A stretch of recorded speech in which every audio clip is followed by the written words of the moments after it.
guys, it's Camus, and at the end of Chess Beauty 16, left you with this position. The stipulation is white to play and win.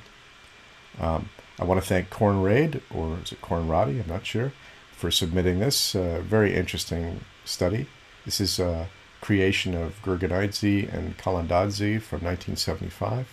Not sure if I'm pronouncing their names correctly either. But, okay, the first thing to note is that Black's king is tied up. And also, if the rook leaves the first rank, the black rook leaves the first rank, then rook to a1 is checkmate. So, how does white win this position? Let's try rook takes e1. This doesn't work because h1 queen, threatening the rook and the king, forcing the capture, and that's stalemate.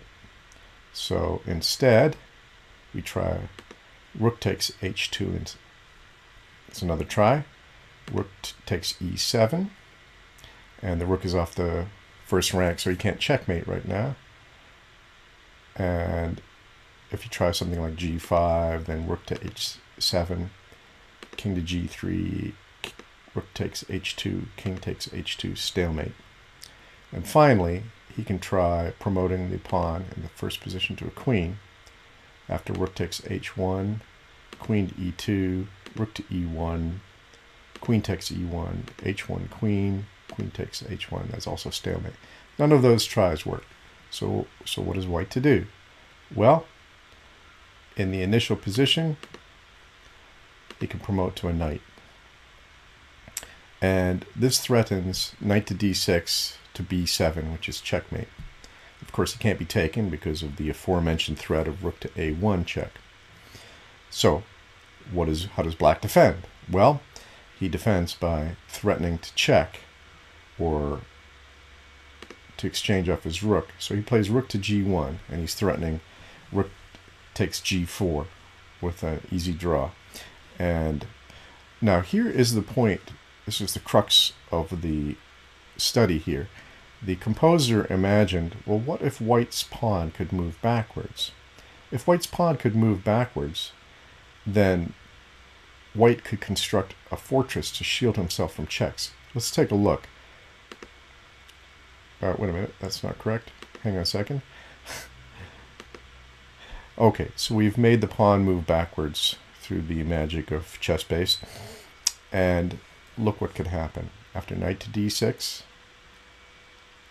after rook to f1 first, he's threatening rook to f4. Knight to d6, rook to f4, king to h3, rook to h4, king to g2, and now there are no more checks. And white has two threats: the knight checkmate on b7 and rook to a1 checkmate. And that's the end of the game. So, but of course, in chess, the white pawn cannot move backwards. So, let's look at how the composer solves this problem here. After rook to g1, place king to h5. Rook to f1 is played. His only hope is to keep threatening checks, because as soon as the knight gets to d6, it's all over. Rook to f1, g5. Rook to g1, king to h6, rook to f1, g6, rook to g1, king to h7, rook to f1, g7, rook to g1, king to h8, rook to f1, g8 equals queen, rook to g1, queen to g7. Now what's happened here is that white has promoted to a queen, but really what he's actually promoting to is a pawn that can move backwards, because that's exactly how the queen is going to be used. So rook to f1, the same business. Now the king starts moving back.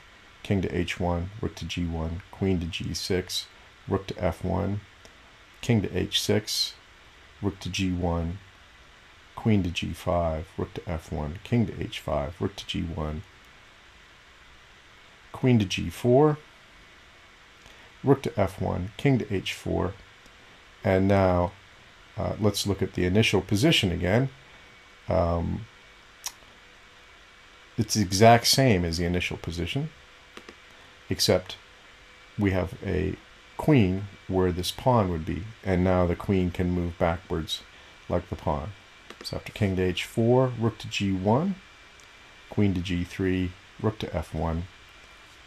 Now we get in knight to d6, rook to f4 check, king to h3, rook to h4, king to g2, and now there are no more checks and mate cannot be prevented.